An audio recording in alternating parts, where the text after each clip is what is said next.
Welcome to the Strategy Skills Podcast. I'm your host, Chris Saparova, and our podcast sponsor today is strategytraining.com. If you want to strengthen your strategy skills, you can get the overall approach used in well-managed strategy studies. It's a free download we prepared for you, and you can get it at firmsconsulting.com/overall approach. You can also get McKinsey and BCG winning resume, which is a resume that got offers from both of those firms. And you can get it at firmsconsulting.com/resume PDF. And the last gift for today is a copy of a book we co-authored with some of our amazing clients. And it is called 9 Leaders in Action. And you can get it at firmsconsulting.com/gift. And today we have with us Joel Salinas, who is a behavioral neurologist and clinical scientist at the NYU Grossman School of Medicine, founder and chief medical officer at Isaac Health, and former Harvard Medical School faculty. He is the best-selling author of Mirror Touch and co-author of the upcoming book, Conflict Resilience.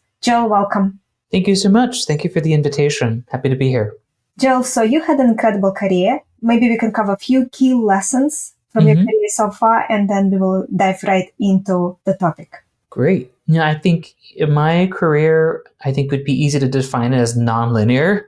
I've taken multiple directions, but I think one kind of beacon that I've followed all throughout was just having a strong focus on impact.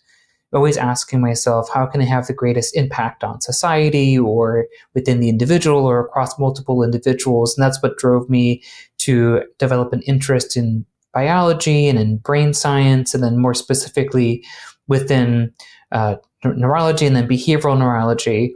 I think this has also been driven by my own interest in kind of what it is that helps us kind of think what we do, feel what we do what we do as humans. And that also led me to not just see patients within kind of hospital system and within clinics, but also to do research in this area to understand how it is that our social environment shape who we are and how we can shape our connections and how that influences brain health overall. And it was, I want to say almost 4 or 5 years ago now that my co-author Bob Wardone and I had connected specifically on the idea of conflict resilience, which is the book that we have coming out. Which is, in my own research, I'd seen a lot showing how social isolation, loneliness, these are things that are becoming more and more common over the last several decades and have really negative health impacts. And I was trying to figure out, how is it that we can help to address that? How can we improve the situation, even if by a little bit? And Bob's background was around negotiation, mediation, conflict resolution, and just seeing that there was a lot of overlap in trying to address how we can better connect with each other in navigating these situations. And that's what kind of led to us focusing on conflict resilience, where Bob had made some observations at Harvard Law School with how students were having a harder time engaging in conversations with each other, especially really difficult ones, but also just the developing neuroscience on how conversations with other people where there's a sense of disagreement or distrust tends to activate areas of the brain that we also see tied to pain, physical pain itself. And so, that led us down kind of several years of research and figuring through this puzzle that I hope that people will enjoy. Joel, and after learning so much about how our brain actually works, how did that change how you manage yourself? Yeah, I mean, it is really great to feel like you have got an instruction book to our brain, which is the motherboard of reality. It's helped me understand so much more about my own brain and behavior and how I perceive things, but also given me some insight into how others think and perceive things as well, to have a lot more humility about what our brain can do and what it can't do, and a deeper awareness for all the ways that our brain can walk us down paths that we really don't want to walk down. There's so much that feels just so challenging in the world, and part of that has to do with this brain, right? It's 100 billion neurons, 100 billion or trillions of connections between those neurons. all involved in this very complex that symphony of information exchange. And just having a little bit of an inkling in terms of how these systems relate with each other and what parts of your environment, whether it's around you or inside of you, can influence how you perceive the world around you and how that leads to changes in your action, and how you respond to things can be really powerful. But it can also just give you a better sense of calm about the world, if anything. Can you share with us a few things that you discovered about the brain that really changed the way you manage yourself? And specifically, how did you change how you manage yourself based on what you learned? Yeah, I think one big one was just so much of our experience as humans is just one great big hallucination. What we call reality, what we call consciousness, is just this very nebulous, very fragile kind of cloud that we have going on of information. And we ascribe to it so much, but a lot of it is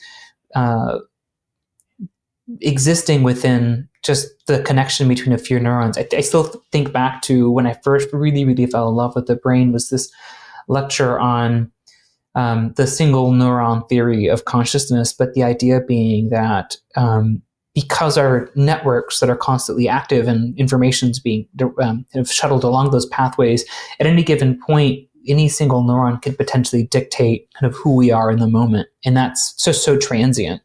It's almost like we are existing and unexisting within a fraction of a second.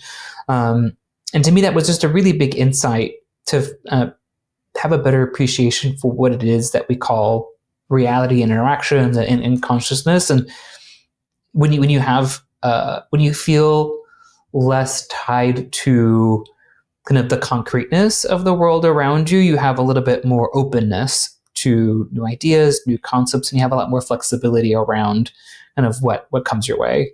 One very interesting thing I observed about the brain is that when something really bad happens, your brain tends to go back to that event and keep on replaying different scenarios and how you should have handled situation differently. But of course, we know that we cannot go back to the past and actually change anything. Why do you think brain does it to us, and how to stop that looping? Yeah, this is a great point about these brain loops. I mean, that relates to a lot of these systems that we have. And so much of our brain really evolved to be a fortune-telling machine. And that fortune-telling process is all about taking past experiences, which are encoded as memories, and trying to make predictions of what's going to happen so that we can take action to better survive or reduce pain or negative experiences as much as possible. And there's just kind of a thought around kind of anxiety and depression with these loops. So the thought that the constant looping of the past is more like depression, whereas constant looping of what's possible in the future is more anxiety, and how those two things tend to be really linked together. But there's this kind of looping of attention around trying to avoid danger, trying to reduce negative experiences. And so there's this inclination around trying to reduce the potential harms that can come our way.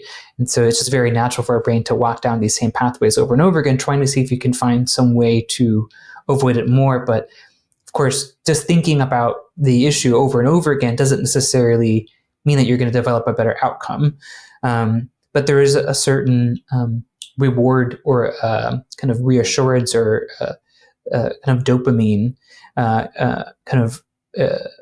release that can happen with that kind of looping, in that it can give you a sense of control. It can be self-soothing in some situations, but it gets tricky because if you do it too much, then it becomes this dwelling or this rumination. And so I think one of the key things that you can do to help to break that, and this is one of the things that we talk about in the book to help to kind of almost be a circuit breaker in tough situations related to conflict, is really taking a moment to pause and take a deep breath. This piece about the breath is just a little bit easier than really learning mindfulness meditation, but it helps to lower your heart rate, lower your blood pressure, and can help to take these parts of your brain that are much more focused on paying attention to kind of what's salient, things that are potentially dangerous that you should be paying attention to, and can start to turn back online areas of the brain that are much more deliberative, that are much more focused on organization and judgment. And that alone can already begin to attenuate the kind of big kind of emotional experience you might be having. And another very interesting thing that I observed is sometimes for some people, their reaction to danger is they freeze. So for example, they're walking on the street and there's a car coming out of nowhere very fast. And instead of running away, which is normal reaction, you freeze right there. What is happening? Because it doesn't make sense. We should be trying to survive in this situation. And how can someone break that type of reaction? Yeah, in the book, we talk about the 5 Fs, these default reactions, the fight, flight, freeze, fawn, and fester. All these are behavioral loops that at some point we learned or we've relied on as almost like a primitive reflex to help to protect us from danger.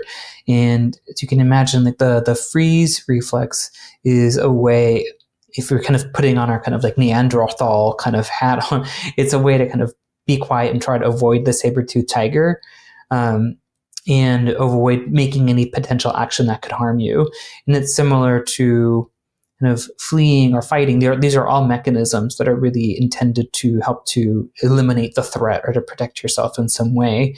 But some of us rely more on one than the other, either because of our past experiences or certain pathways that we're just much more attuned to. I mean, some people are much more prone to depersonalization or dissociation, which is essentially this feeling that you are kind of not in your body, or that you begin to lose kind of touch with what's around you, kind of the vividness of the senses, which makes it feel less real. But these are all things that are part of this primitive set of reflexes in the brain that are all intended to try to help you out.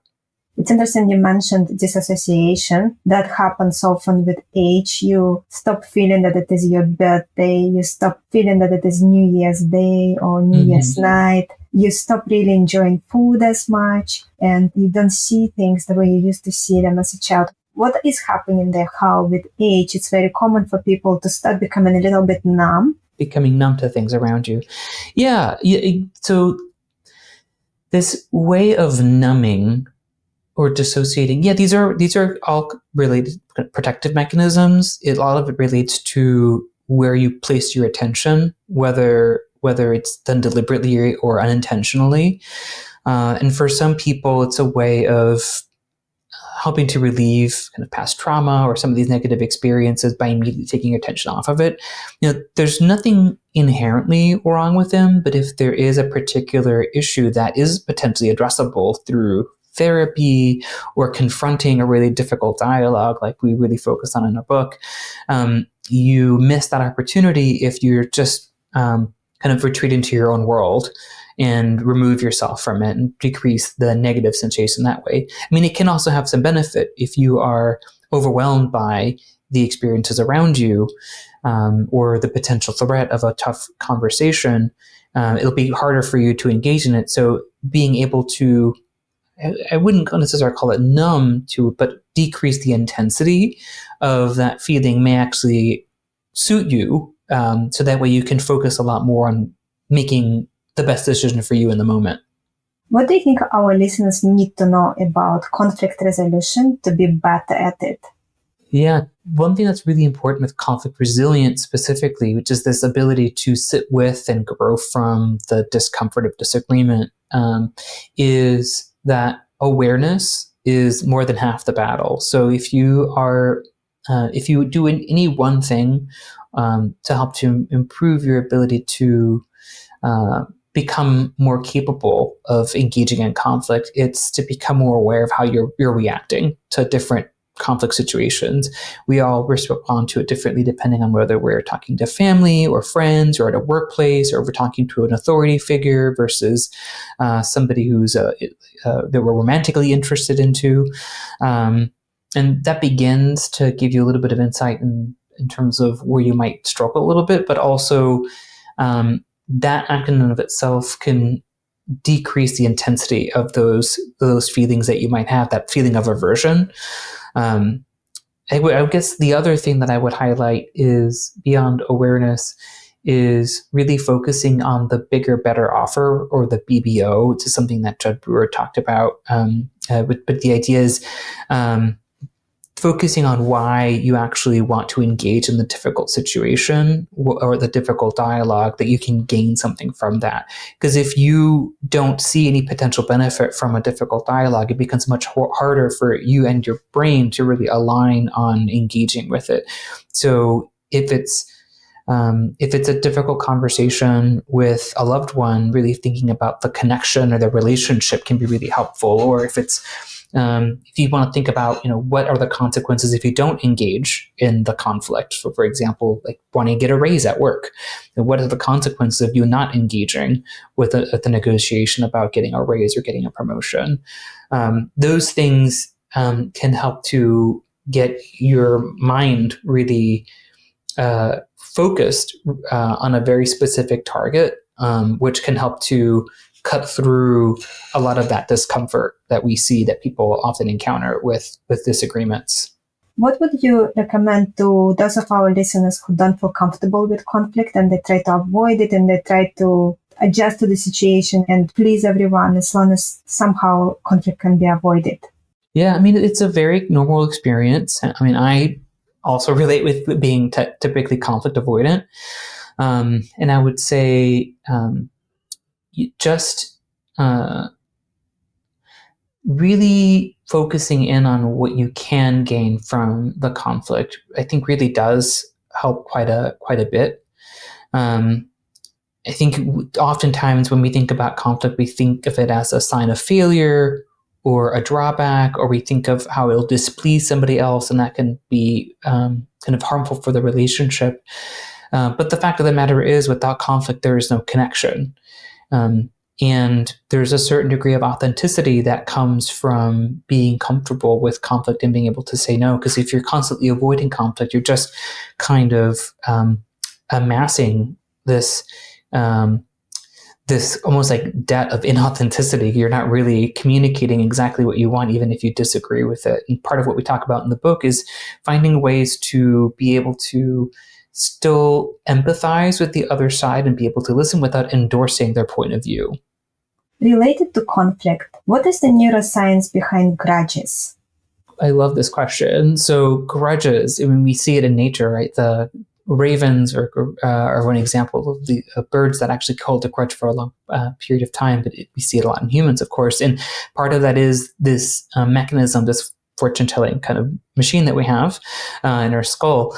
And it's a really strong memory being formed around a situation that happened, which then is constantly coming up to your mind to say, this is bad, this is dangerous.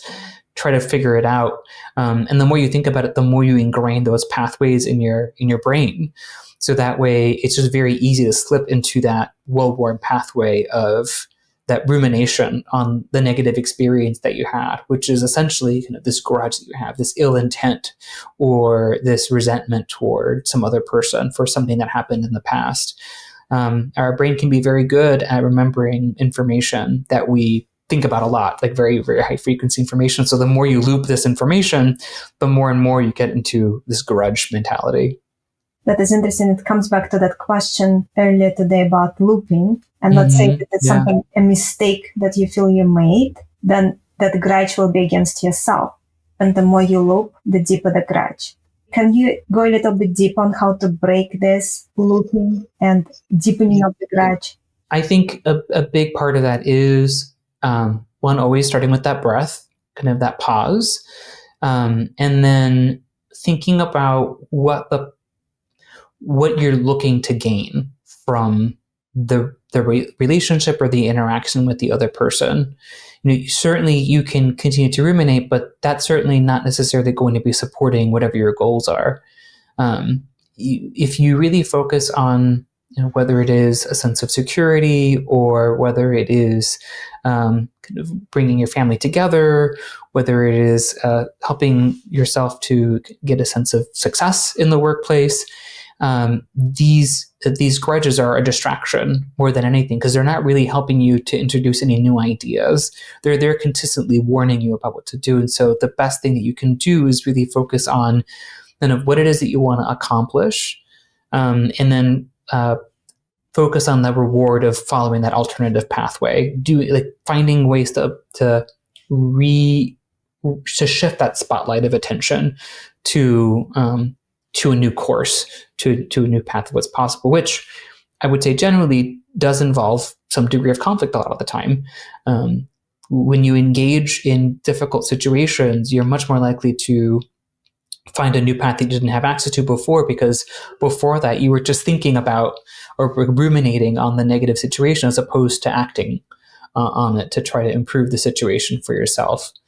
And so I would say definitely the pause, and then going back to this bigger, better offer, the BBO, really focusing on what your purpose is and what you want to get by this alternative behavior. And sometimes you need somebody else to help you out, right? Sometimes if it's very hard for you to keep your attention away from that negative thought or that negative memory, you may need the support of a therapist or a trusted friend or coworker who you can talk through it, and that can maybe give you a new perspective, a new set of options, or at least to help you frame what it is you can do to kind of salvage kind of the relationship or the situation that you're in. One of the things that we talk about in the book is that there are some situations where you do want to walk away from a situation that just isn't helpful for you. And one of the things that we suggest there is really understanding if the other party is acting in good faith or not. Because if the other party is acting in good faith, there may be something there to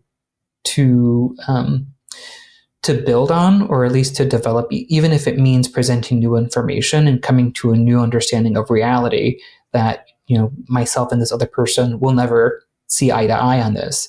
And that's okay, but let's set some boundaries, some expectations about what that means for how we work together going forward, so that we can both still accomplish what we want.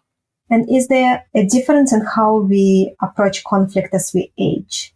I think there's not anything inherent to age per se, but if you are, with age, we often think about gaining a buildup of experiences. And so if you've developed experiences that were particularly negative with conflict, you might become more averse. I mean, there's a propensity to get more stuck within our past kind of default reactions if we felt that they helped.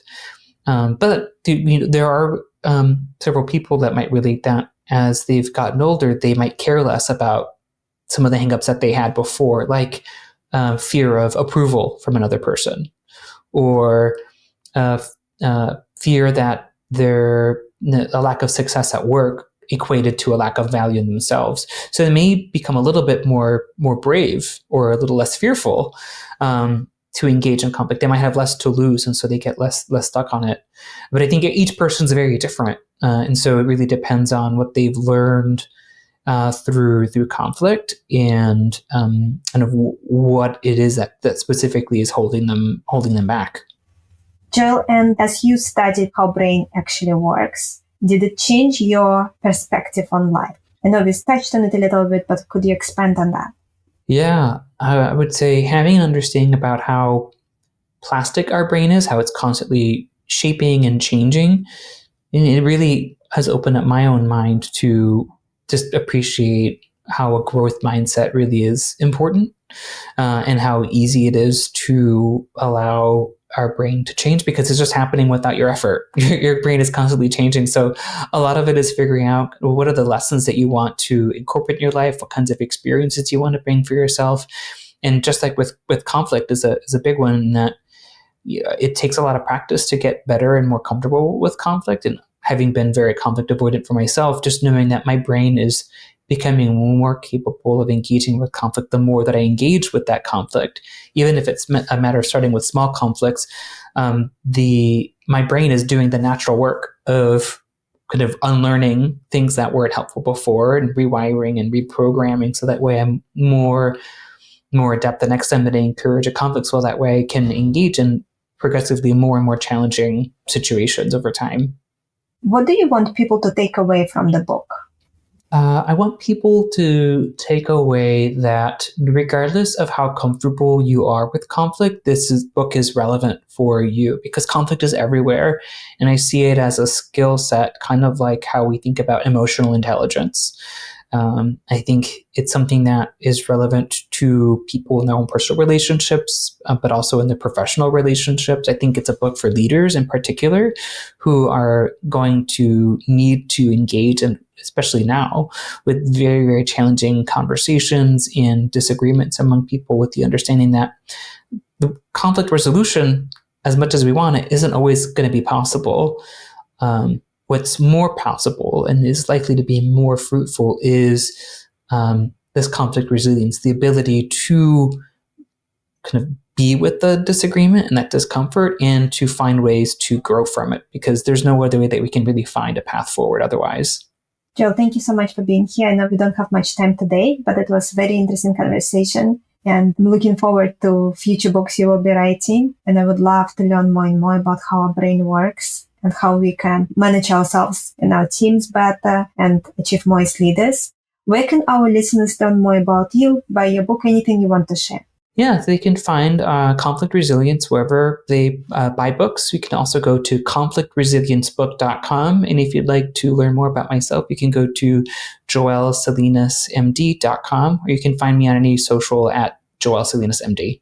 Our guest today again has been Joel Salinas. Check out his book. It's called Conflict Resilience.